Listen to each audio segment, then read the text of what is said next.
yan? Marta. Tagalog is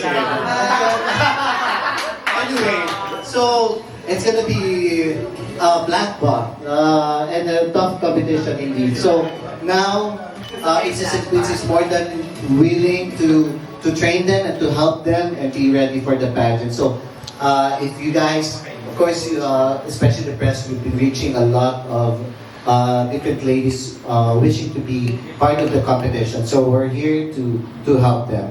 And aside from that, of course, we've been doing a lot of going around the country and for our booth camp. And to tell more about it, the next speaker will share about it. Thank you. Exactly. Now let's call forth Mama Mikey and Gerry to enlighten us on what the Aces and Queens Boot Camp is all about.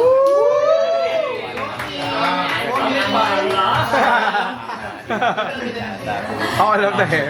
It's so nice to see familiar faces. Thank you guys for coming, and to our viewers also, thank you.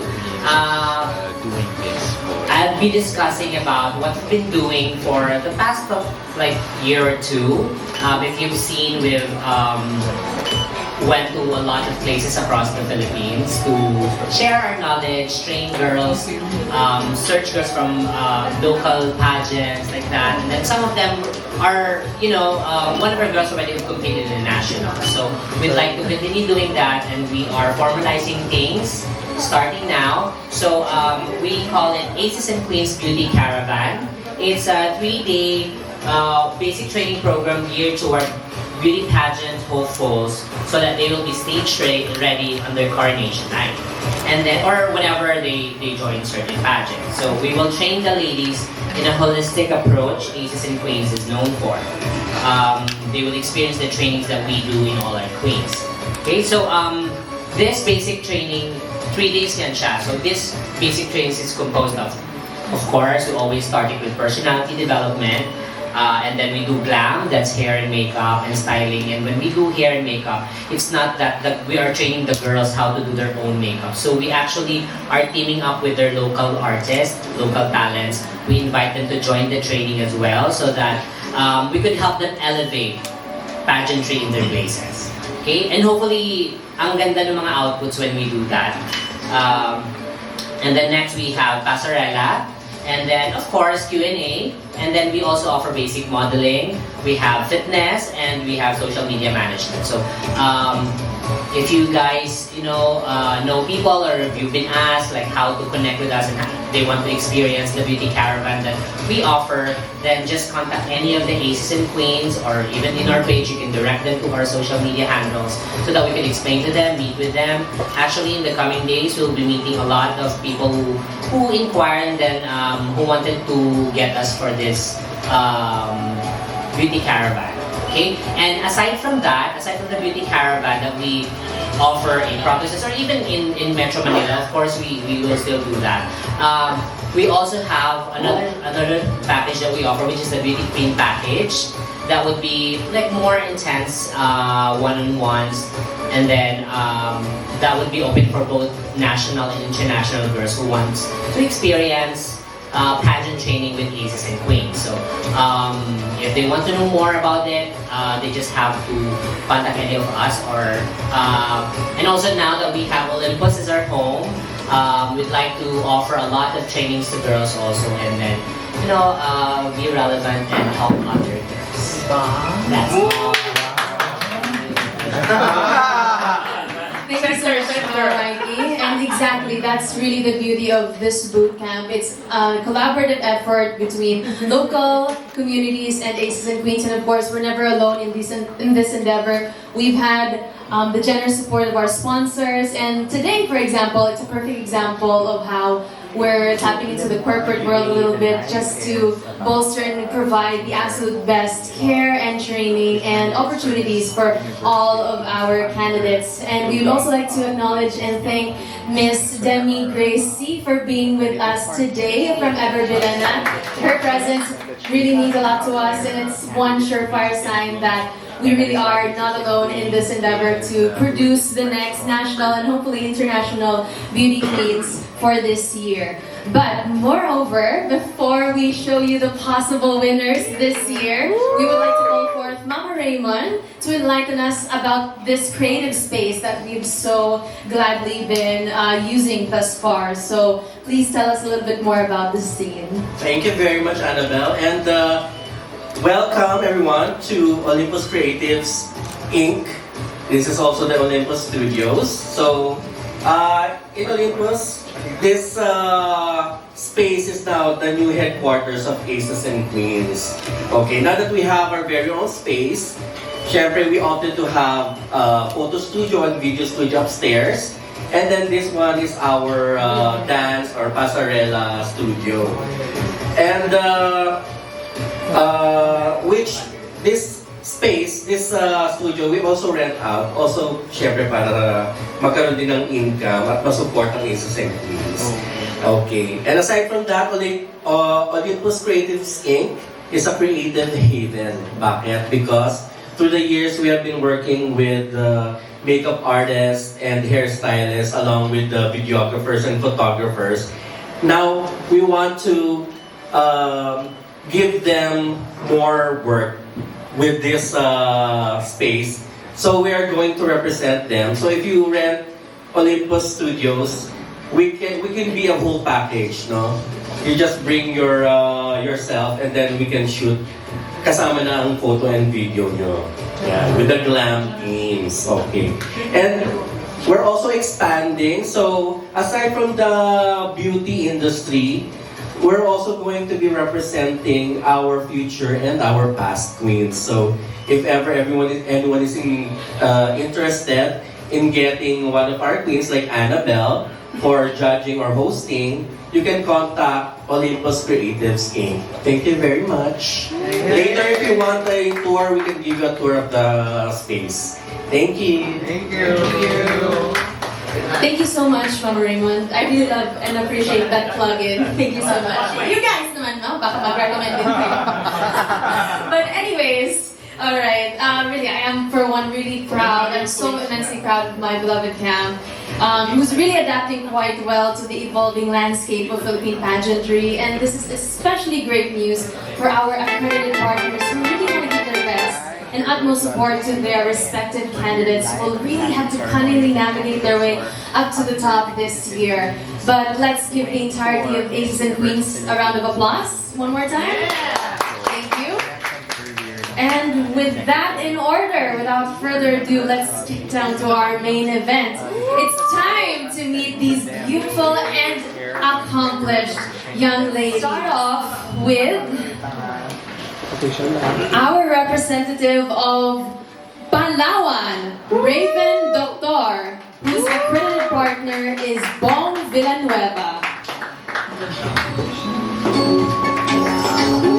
Raven here. Raven here. Raven here. Official, okay, one. One more. Raven here. Okay, Raven.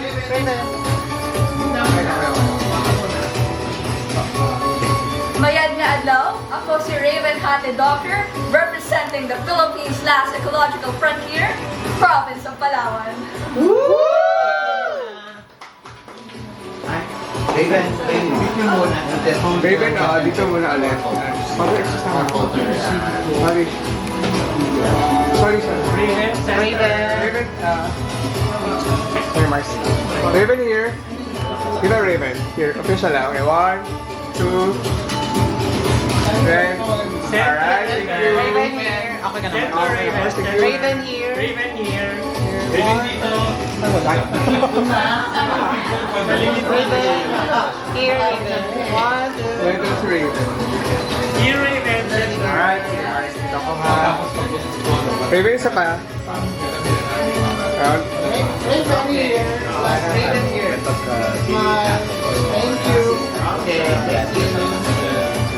Okay, one more Raven. Can we do one more? Yeah. Okay. Ayun yung pasahero pa sa akin. Tapos, Raven, tapos tingin ka sa akin na. Sa akin yung profession. Alright. Medyo ang boses ay ano, lakasan. Right from the top, let's have her introductions again. I don't mind indeed. Okay, 1, 2, 3, go! Mayad na adlaw, ako si Raven Hate Doctor, representing the Philippines' last ecological frontier, province of Palawan. Raven dito. Okay, thank you. One more. Thank you. Up next is Bacolod City, represented by Yvonne Catampo, whose accredited partner is Carlos Durana. Okay. Alright. Okay, Bacolod. Mayang bumito sa danan ay Yvonne Catampo, 22, representing the City of Smiles, Bacolod. Here, Yvonne. Here. Ay. Center. Okay. Yvonne here. Official, right? 1, 2. Center. Provinces. Yvonne here. 1, 2. One last, Yvonne. Here. 1, 2. Yvonne here. Yvonne?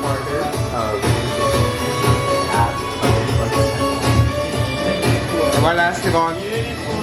Dapat ano, ulit-ulit yung intro mo. Yvonne here, last. Wait ka, Mike. Okay, with the mic. Dito, Mike. Teka lang. Wait lang. Bilangan nyo pa. Alright, 1, 2, 3, go. Mayong bumito sa danan ay Yvonne Catampo, 22, representing the City of Smiles, Bacolod. Ano tayo? Dito ko sa gitna nyo. Dito ko sa gitna nyo, Mark. Makikita ko ha. Makikita ko konti, Mark. Thank you. Up next, let's meet Cabanatuan City, who is represented by the stunning Daniela A. Villar, whose accredited partner is Miss Ria Carlos. Okay. Ay. Maganda. Wait, bilangin na para. Okay. Here muna, official muna. Right? 1, 2. One more. Sorry, Mars. 1. Okay. Introduction. Okay, introduction. Go. Mabuhay, Daniela A. Villar, 25, from the tricycle capital of the Philippines, Cabanatuan City. Hey, alright. Walang mic. Okay. Wait. Official. Okay, official dito. Right, 1, 2. One last. Ano nga ito?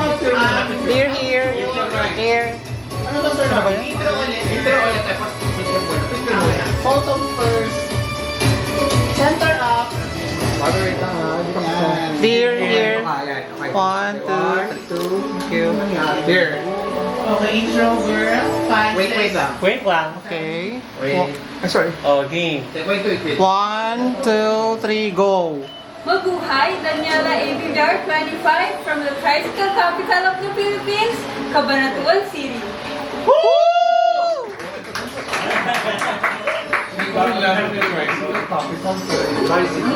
Alright, let's keep the energy going for Miss Quirino, Stephanie Faye Herona, whose accredited partner is Hedy Condaya Yan.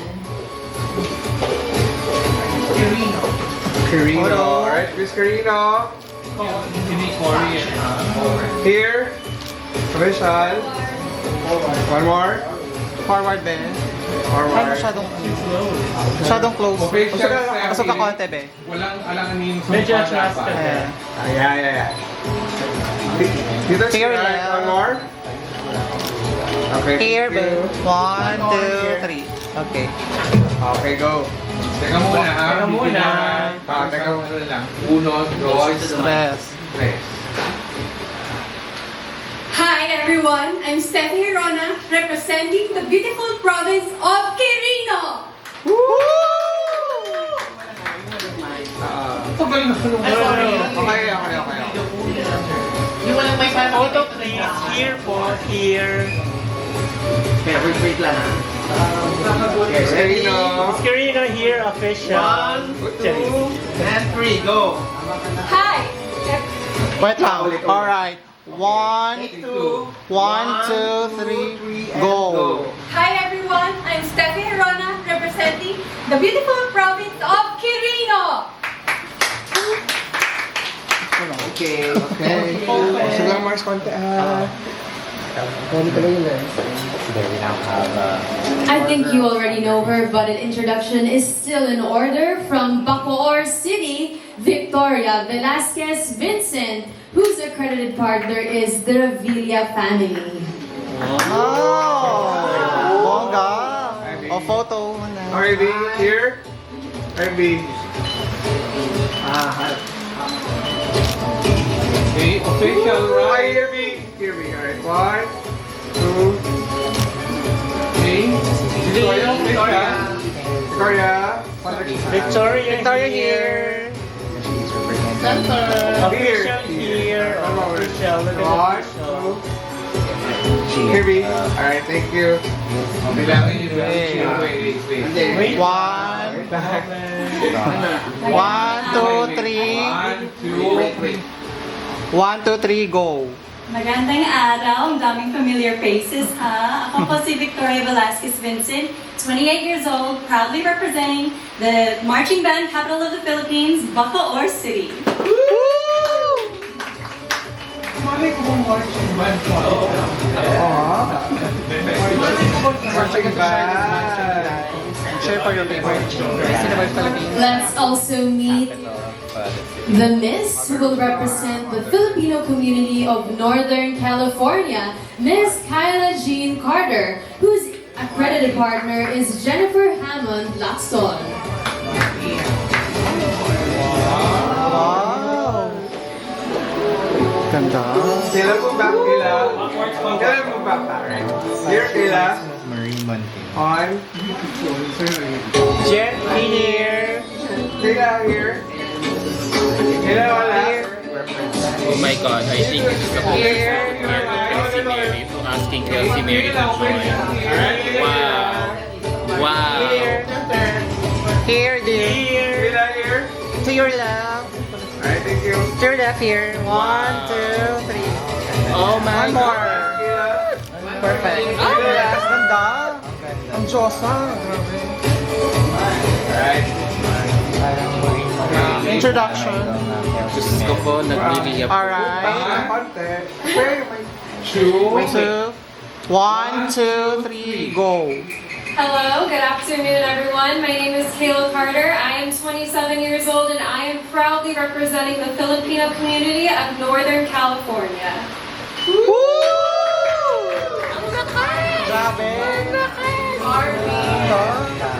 Somebody from the south is Mandaue City, Victoria Leslie Ingram, whose accredited partner is Ben Shua. Alright. Mandaue, smile. Here, Mandaue. 1, 2. Okay. Okay, hold it, Mandaue. Okay, official to your right, please. Here, Mandaue. Michelle. You're now seeing this one down. Last one. Alright, thank you. Alright, introduction. Okay, wait for our count. Hold on. Hold on, then you will see. Okay, ready? 1, 2, 3, go. Maayong adlaw sa tanan. I am Victoria Leslie Obinki Ingram, 27 years old, representing Mandaue City.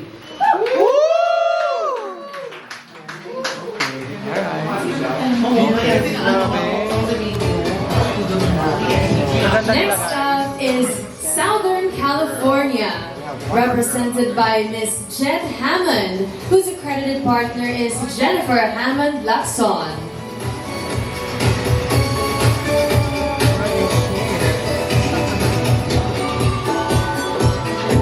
Where's that? Left here. Alright. To your left here. Thank you. Left on more. Center Jet. Official to your right, please. Official photo to be released in Cambodia. Just here. Okay. Jet here. Center. Okay. Attack now. Wait, before you start your intro. Uno, dos. Magandang hapon po sa inyong lahat. My name is Jen Hammond, 25 years old, representing the Filipino community of Southern California. Lakas ng sigaw ko, no?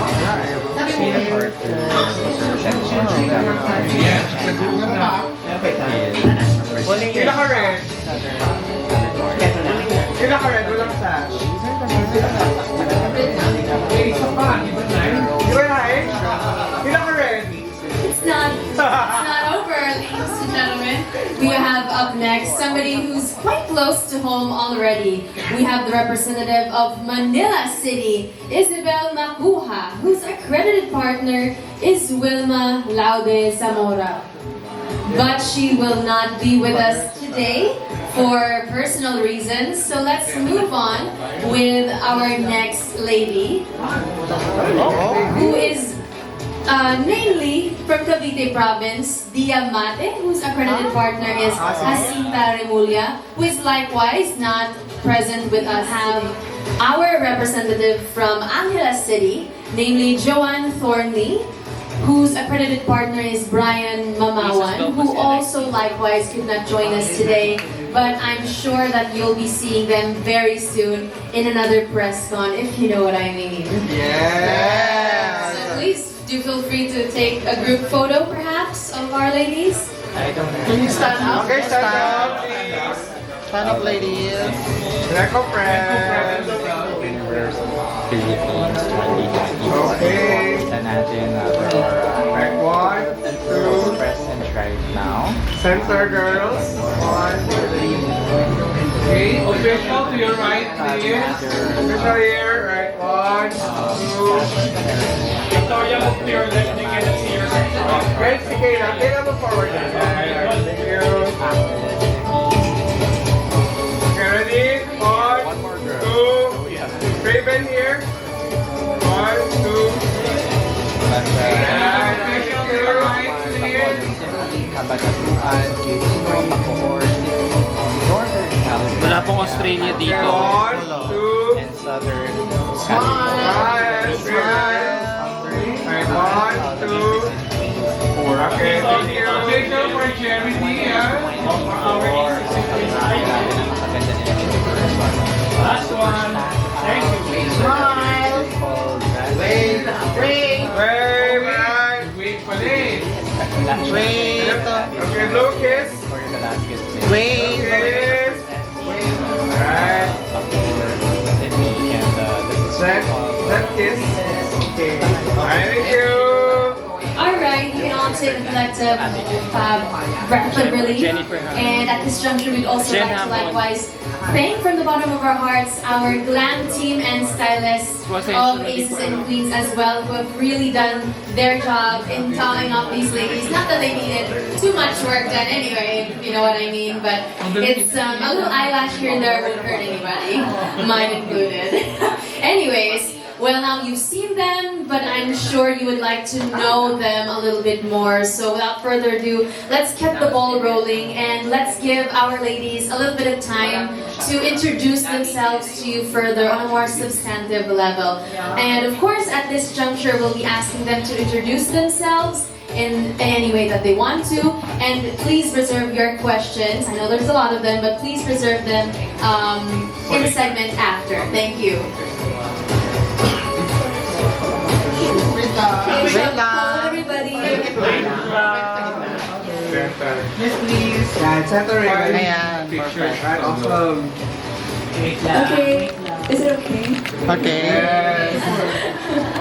Well, my name is Raven Hate Doctor. I am representing the very beautiful Palawan.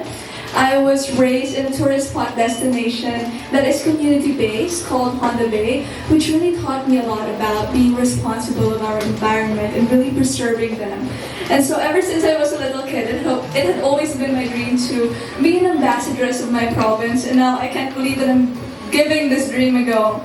I am also a communication student, and this is because I've always wanted to be a spokesperson for the country, the Philippines. And so I am aiming to attain all of my dreams, one dream at a time. But for now, I'm thinking of aiming the universe.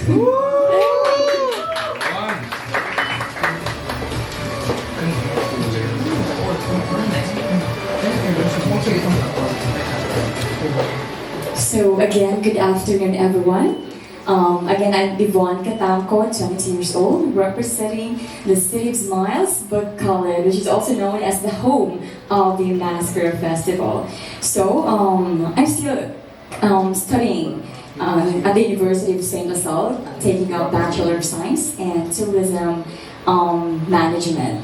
Actually, ever since, it is really my dream of becoming a beauty queen, and horseback is one of my inspirations. And from that day on, I worked very hard. In fact, I joined Miss Bacolod Masquerade twice just to be here in Miss Universe Philippines. And I know that through this platform, I could have a wider audience for my advocacy for the unprivileged children of my community, which is really close to my heart. And I hope that I will make my city, my beloved city, Bacolod, proud. Thank you.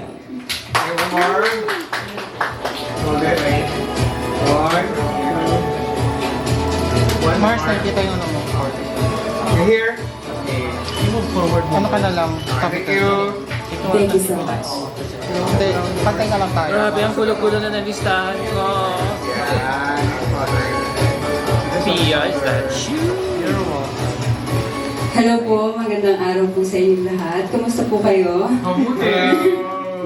So again, I am Daniela Villar from Cabanatuan City po. So, aside from being the tricycle capital of the Philippines, we are also famous because of our bototay or longganisa. So, may hinanda po ako sa inyong lahat. Thank you po. Nice to meet you all po. Tricycle siguro. Bibigyan tayo ng tricycle. So far, wala yung aces and queens, merong tatlo pa yatang hindi nakapunta. So, 11, 12, 11. Okay, ready, go. Go. Good afternoon, everyone. My name is Steffi Herona, representing the beautiful province of Quirino. I am an entrepreneur. I have so much love for our country, Philippines. My business is about selling the products of our country, especially the longanisas and all, and the dried products, and soup. I will share some. Yes, as you all know, during the pandemic, I see a lot of people striving and working hard. That's the reason why I made that business, to help and to share other people. And with so much love to the Philippines, that's why I'm joining here. That's why I'm here, even though I'm already a mom of 3. And of course, being a mom of 3 that does not stop me from joining and believing and dreaming and doing my goals. And I'm grateful to all of you because you are all here. Because through you, you're going to help us spread our news. The good thing about the Philippines, our province, our municipality, and our country. I'm so proud to be here, to be here with you. Thank you so much, and I'm so very thankful. Here. Crystal, on. Sarap ang longganisa niyan. Iba yung longganisa ng Steffi. Iba rin yung business nila. Made po ni Mama. Papatikin ko po yan sa inyo lahat. Ngayon po, may dala po akong macarons and I will share to everyone. I just baked it last night. So much Fresh Disney. Okay. Next. Okay, So ka konti ba yan? Thank you. Go.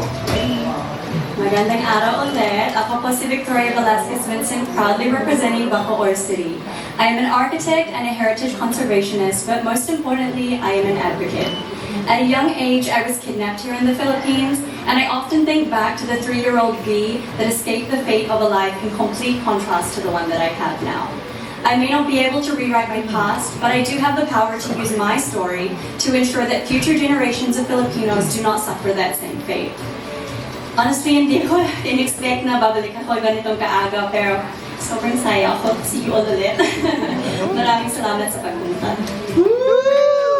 Here, alright, here, hold it, here, hold it, please. 1, 2, hold it, please. 1, 2. Okay, the other side. Okay, keep it. Center. So don't forget to share this live streaming, guys, and cheer for your favorite Miss Universe Philippines candidates under Aces and Queens. Are you serious? One more. Give it.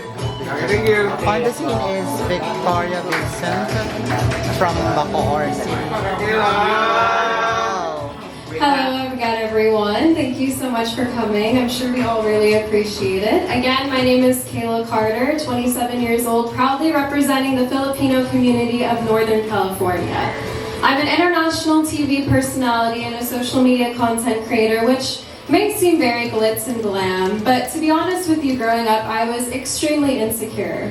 I was bullied and body shamed relentlessly in school for being too skinny, as well as made fun of for being half Asian.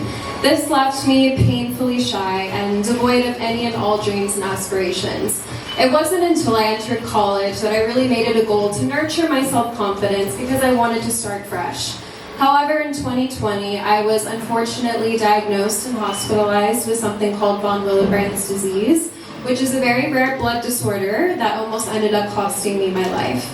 These moments filled with pain, fear, and trauma really became my awakening, and I had the realization that life is too fleeting to not pursue your dreams. And so today, as an MUPH delegate, I feel that it is really my mission to inspire, to stand as a living testament that you should never listen to those who doubt you or tell you that you are not worthy of your aspirations. And it is because of the work I did on my self-confidence that I feel brave enough to proudly stand in front of you today to hopefully be your next Miss Universe Philippines. Thank you. Here. God, Miss Mika na More. Kelsey Merritt. Get out here. Keep it. Looks like looking at the mirror. Get out here. Ay, dito kaila. Ay, Kayla. Get out here. Okay, that's okay. Good. Okay. So beautiful. Thank you. God, top 5. Okay, Carlo. Victoria. Hi, Victoria. Victoria, sandali lang. Okay. Go! Once again, I am Victoria Leslie Obinki Ingram, 27 years old, representing Mandaue City. I finished my bachelor's degree in nursing, and I have worked as a public health nurse under the Department of Health. I've also collaborated with the City of Mandaue in the implementation of universal healthcare. And that has helped me be inspired to pursue my master's degree in public administration. Aside from all the academics and my work as a nurse, I also have a fun and creative side. I have written numerous songs. In fact, I have released my own song on Spotify. You might want to check it out. Wow. It's on Spotify. It's entitled Soothe. So that's all about me. Thank you very much. Alright. Here. Okay, one. Here. Please not here. Here.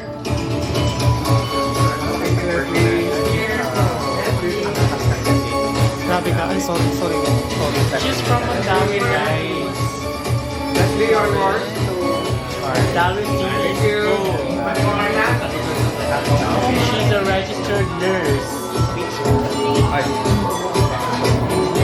Sorry.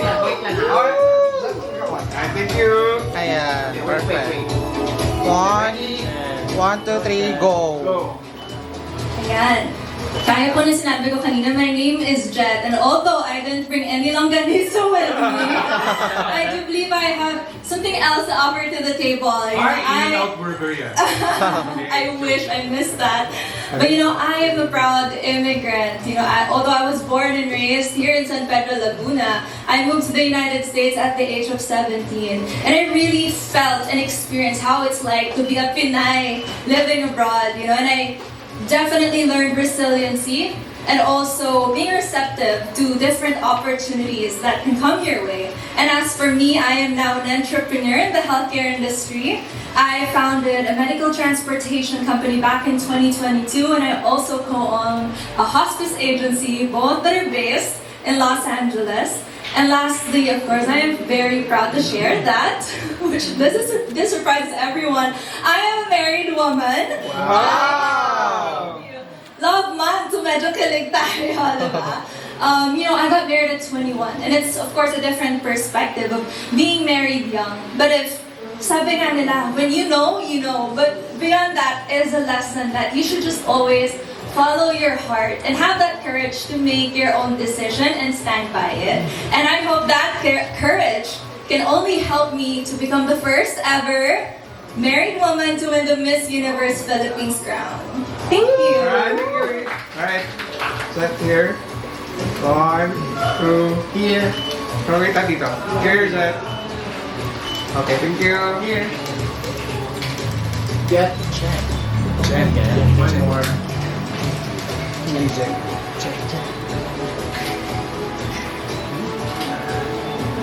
Here's it. Okay.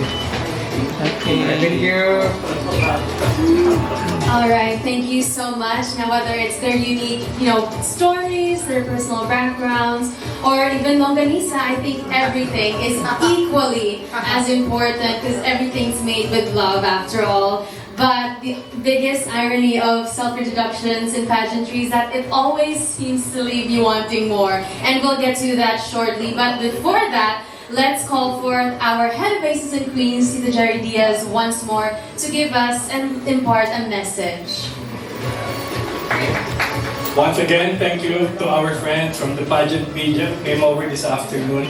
And judging by your reaction when they were introducing themselves, and for you to witness the unique Filipino beauty, you got me also excited. So I'm looking forward again to your usual support that you have given our queens and other Filipino beauty queens so that it may further inspire them to deliver strong performance and win the next Miss Universe Philippines crown. Thank you very much, everyone. Thank you, Tita Gerry. And now we'll move forward to your favorite part of this conference. This is your opportunity to ask them questions that you've been dying to ask. So you'll get it here before anything else. So let's start. Actually, so many questions for these ladies because I did all your profiles, so I'm so curious right now. First, let's call the two moms, Steffi and I'm not a mom. I'm only married. Mother and the mom. The mother and a mom. No. The mother and the married woman. Yes. Okay. Please stand up, the two of you. Miss Universe Philippines, traditionally in the past, is a contest for single ladies. The other dimension is married and mothers. What is your advantage over these other ladies? Because in the mind of a pageant blogger like me, always look at Miss Universe Philippines as the single ladies, yeah. What is your advantage? Well, I think for me, definitely adds a different layer, right? Like I said earlier, I got married at 21 years old. I am now 25, and it's been 4 years. Well, 4 years tomorrow. It's our anniversary, actually. But to me, I learned to also coexist with another individual, which is not easy as well. But I have learned that I can still be my own individual and still achieve so many things. That is, like now as a businesswoman, right now as hopefully to be your next Miss Universe Philippines. Like, it really doesn't stop a woman from going forth to her dreams, and it doesn't diminish her worth nor her value. And their decisions or your status would never define your future. Steffi? Hi. I am very grateful for the opportunity that the Miss Universe has already accepted the mothers and other genders to join the pageant. For me, as a mom, I have the advantage because I have the experience, the wisdom that I share to my children that I could share to other people. And aside from that, I am not just a mom, not just a beauty queen, I am also a sister, a daughter, and an advocate of the Philippines. Thank you so much. Thank you. Okay, thank you, ladies. Give mo muna ako. Thank you. Huwag muna, okay. Now, two different ladies na patarin natin. Daniela and Victoria. And Carla. Kasi alam ko na lahat ng mga details niyo eh.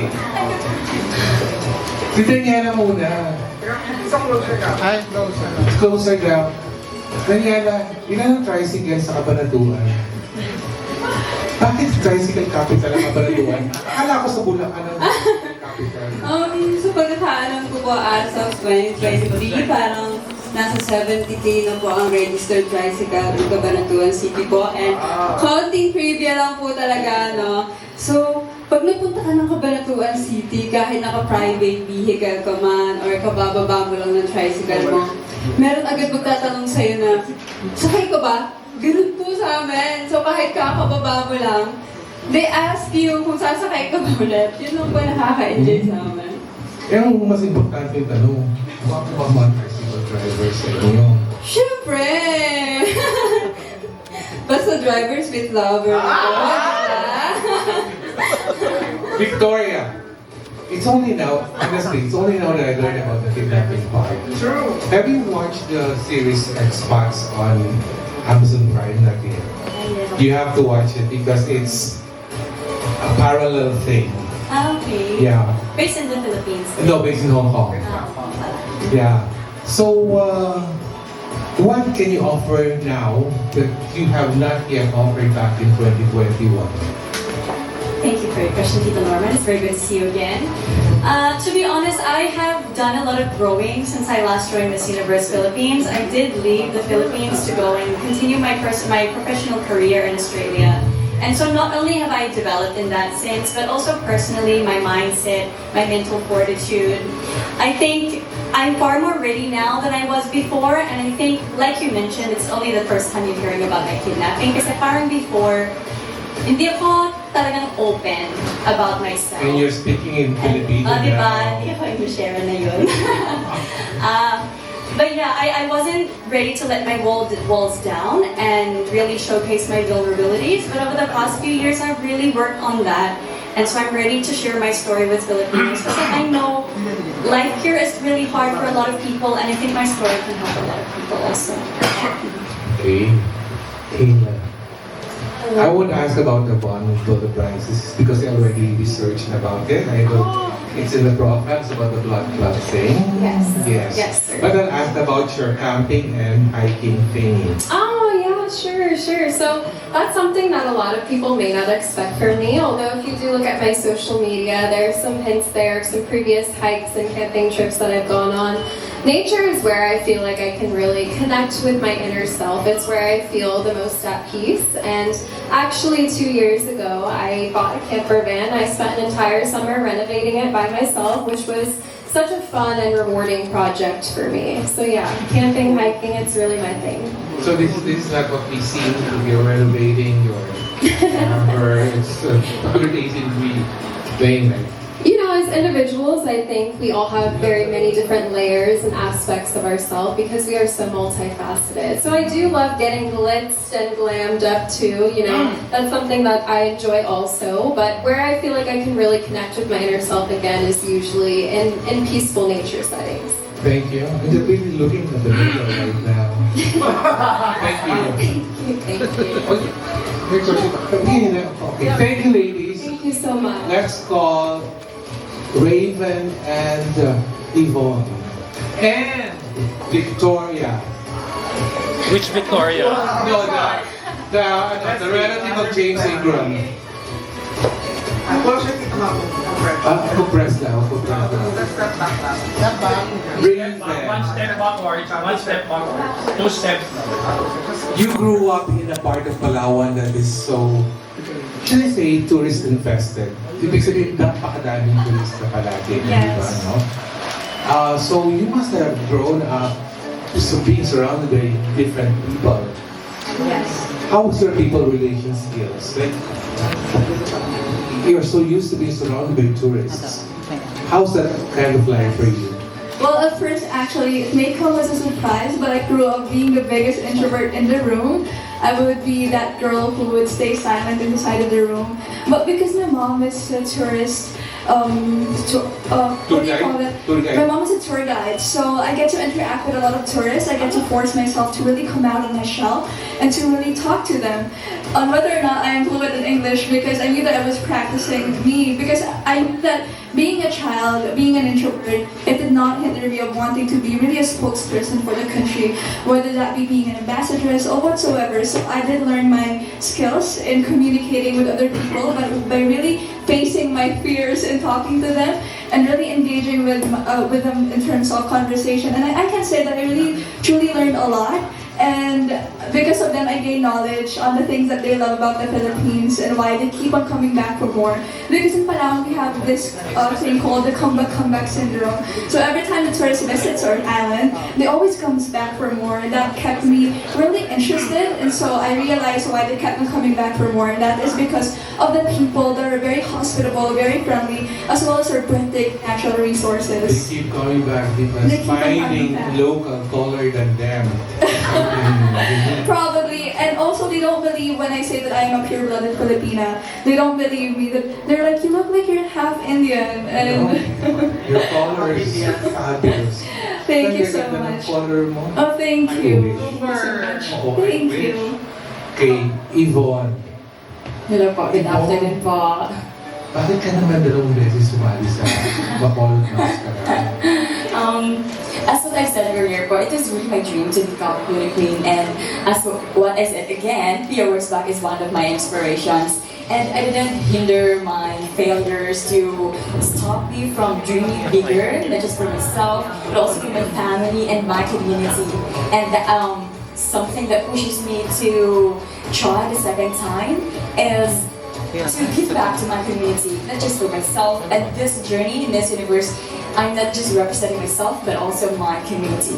Thank you. You're not Chinese, right? No po, I'm pure Filipino. But your middle name is Gokong.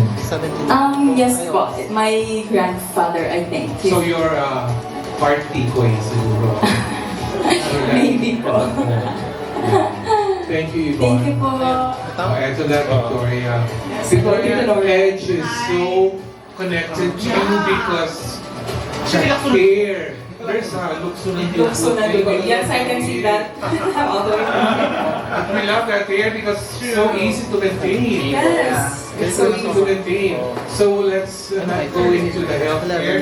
Something you talk at length. Let's go to Of course. You can sing soup, or you can sing something different. You want to hear my song? I mean, I'm open. Yeah, you sing it. Just make sure that you don't go out of the channel. I'll make sure, Tito Norman. I can sing it right now. Go. Okay? Just a bit of it, okay? 1, 2, 3, go. You soothe me inside. You make me feel good about you and I. You bring me to life. You make the loving so easy for you and me. Thank you. You should meet Winston Jones siguro. James Ingram talaga. I hope and do so. collabs with them because Bagay naman. For Erica Babu, or Diane Reeves, Yeah. Elizabeth Ramsey. Mahal, ibig sabihin, because you're Thank you so much. Thank you. yeah. Thank you so much. And I will bring the mic now. Isa na lang.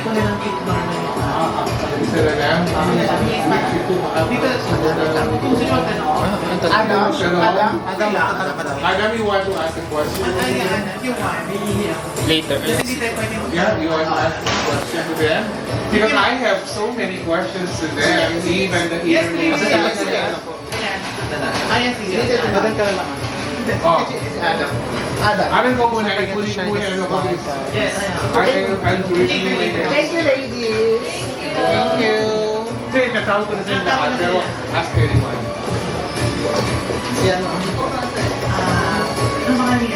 To the Southern California. Chef. Hello, mga ka-crown. Jet as in airplane, so yeah, never forget that. No, I want to ask you can sit down. Okay, that's fine. Sige. Sure. Okay lang ba? No, I want to ask, your sister is the EP director, right? So I wonder, what advice has she told you regarding your try here in Miss Universe Philippines? Well, first of all, I would like to acknowledge that I'm just privileged and blessed to have a sister who gets it. Someone who I can ask you for advice. And beyond that, Jen is my closest confidant, and I consider her my best friend. But her advice to me really is to just be myself. We are two different person after all, and I embrace my uniqueness, and that's what she has taught me, that, at the end of the day, I do have a pressure and amount of pressure. Two of my sisters have represented the Philippines. One is at Miss World, and of course her in Miss Intercontinental. So there is an amount of pressure, but she told me that this is beyond legacy, because this is who I am. Thank you. Alright, follow-up question. Since you are a married woman, and this also goes to you, Miss Quirino, how do you feel about the negative stigma? The negative? The stigma surrounding married women joining pageants nowadays, because let's face it, as what Sir Doman told earlier, we're so used to seeing Miss Universe being joined by single ladies. So how do you feel, as a married woman, and you're very vocal about saying that you want to be the first married woman to win Miss Universe Philippines, how do you think you can juggle the responsibilities of being a married woman and the duties of an MUP title holder, just in case you win the title? Well, first of all, to answer your first question, I feel so privileged, right? So proud to be able to represent women, not only married ones, but women who made different choices, right? Women had different circumstances. I think it is time that we go beyond the usual standards of having a single Miss Universe Philippines or Miss Universe or so, right? We have been proving, all these ladies, and the organization has also been proving that we are beyond capable of being Miss Universe, no matter who we are and no matter our choices. To answer your second question, I am used to the kind of pressure that the Miss Universe, Philippines hold. I am an immigrant, like I said, and I'm also a business owner, and I believe that has prepared me, to be able to become your next Miss Universe Philippines. Thank you. You're welcome. Oh, and I just wanted to add, because of that pressure, diamonds are made under pressure, so I hope to be like a diamond too. Thank you. What about Miss Quirino? Hi, Sir Adam. Thank you for the question.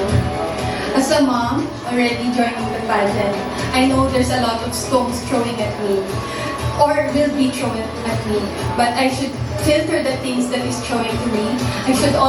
I, as a person, always look at the positive side of things.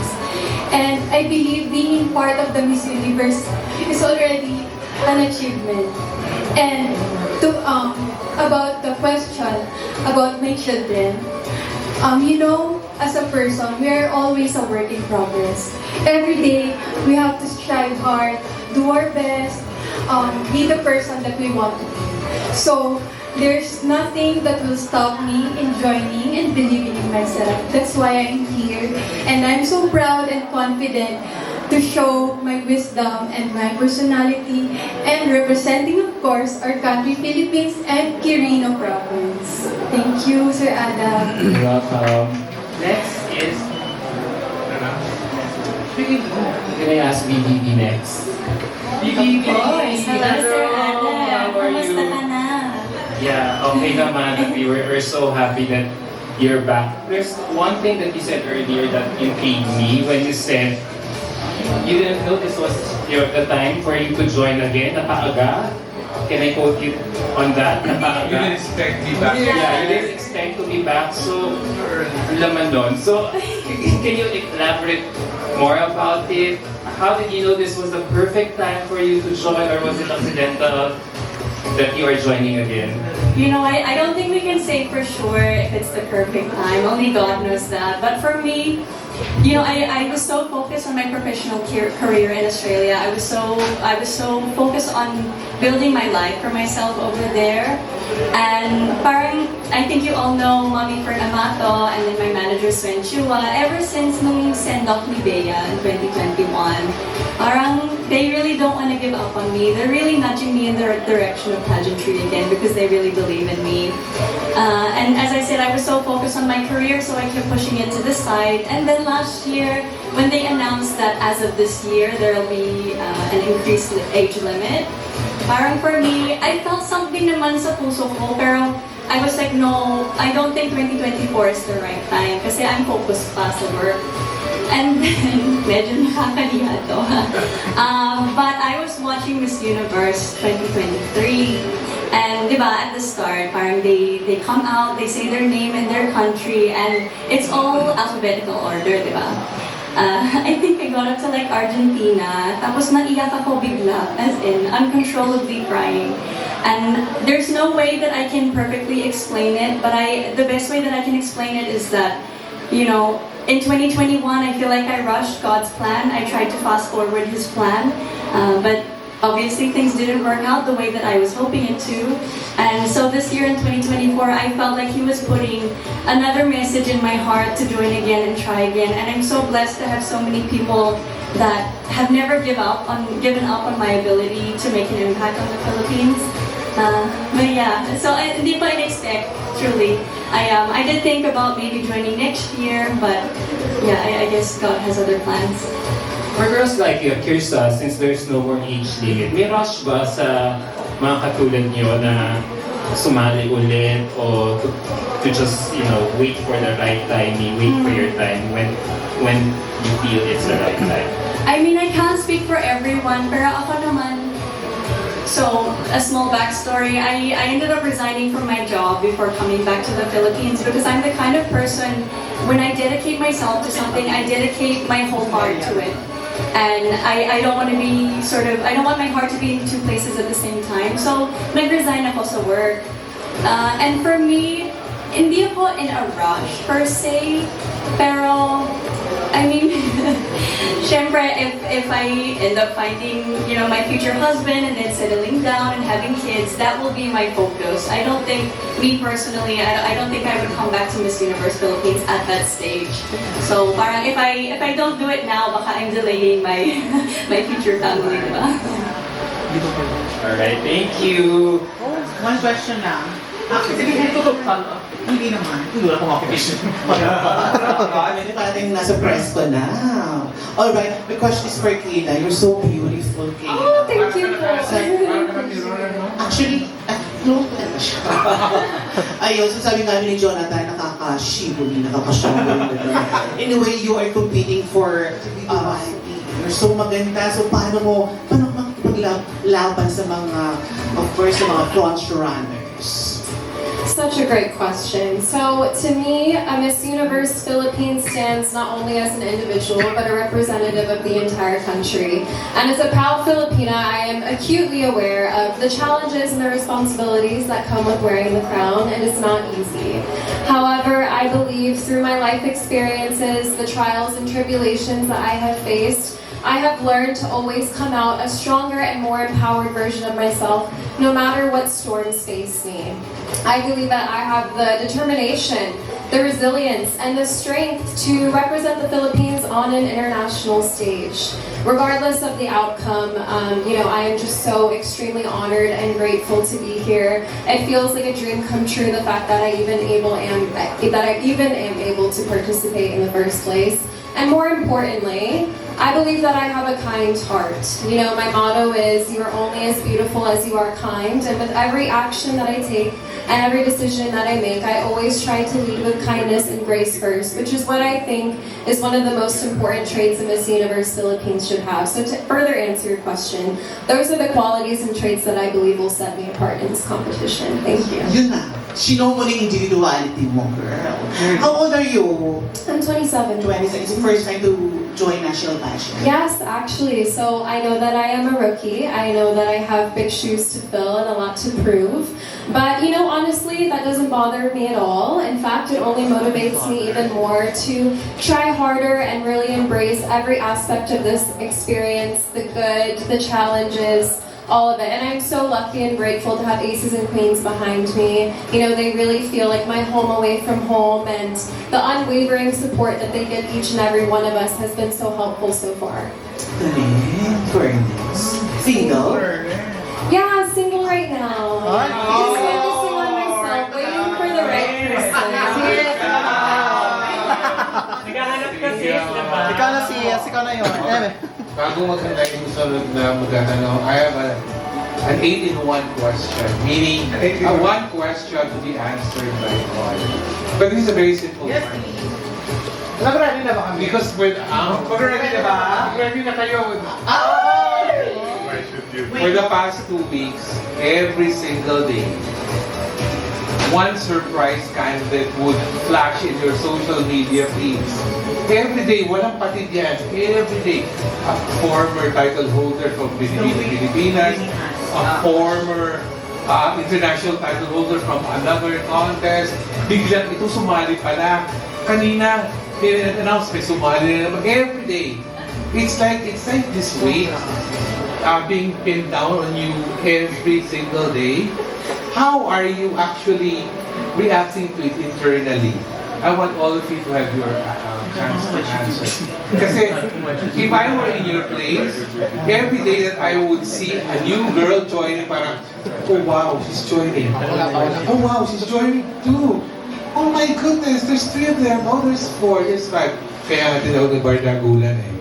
But honestly, internally, how do you feel whenever you see this girl is joining, this girl is returning, Victoria is joining again? Yung mga ganong mga elements, no?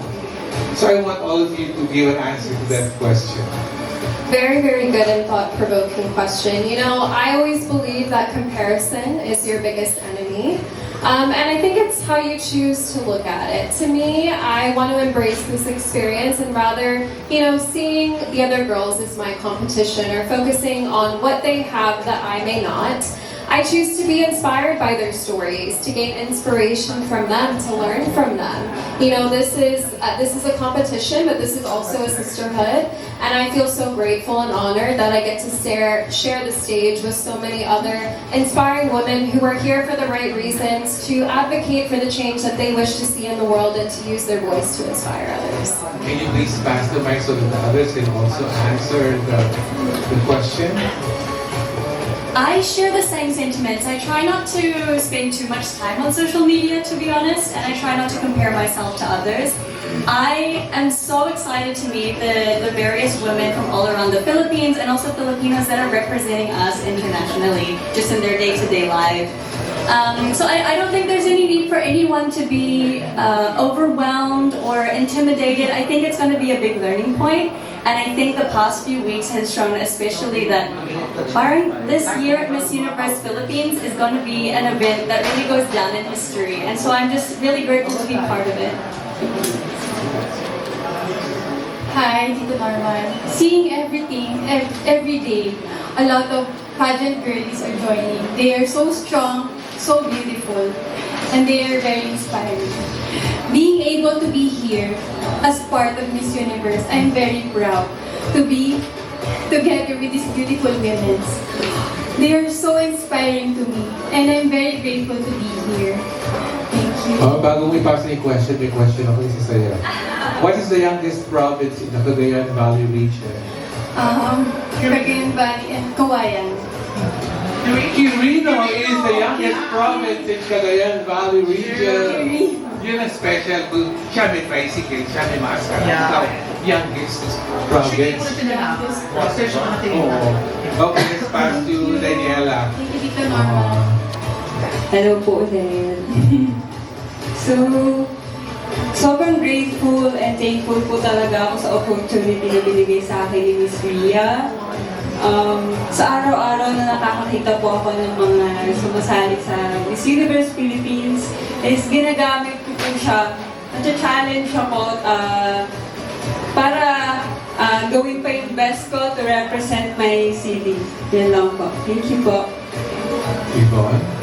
Hello po again. So, seeing the appointment in social media, no, na-appoint na yung mga Miss Universe representatives and like the past years that you first win a local pageant to represent the city. So for me, it really gives me a heavy pressure because I won a local pageant. And the time na marami na po nag-join, marami na in-appoint. So everyone is pressuring me. They are saying na, so paano na yan? Sumali naman si ano, sumali naman si ano. So every day, I'm carrying that kind of burden. But it's a matter of seeing it in the positive way to make it an inspiration and motivation to work every single day to be better, not just myself, not just for my family, but also for my city. That's all. Thank you. Raven? Hello, Tita Norman. Honestly, it's very empowering to see girls or to see women popping up on my feed and seeing how inclusive this year's edition is and that I'm part of it. Honestly, it is really an honor. But I also believe that if you know what you're fighting for, you're not afraid of anything. You're not intimidated by anyone. Honestly, coming to this year's edition, I wasn't really sure on whether or not I should continue because I'm still 18 and I'm the youngest to compete in this year's edition. But after visiting the Batak tribes in Palawan and realizing that none of those children had ever gone to college, not because they don't want to, but because they don't have the resources to go to, I realized that they need to have someone whom they can look up to and someone who can actually represent them in the Philippine stage. And so I would want to be that kind of woman who can be a ray of hope to them. And so coming in this year's competition, it's really all about me bringing them with me and really fighting for the latent problems that are unseen in the community and even in the Philippines. And I wish to bring this with me as I conquer the universe. Thank you. Let's give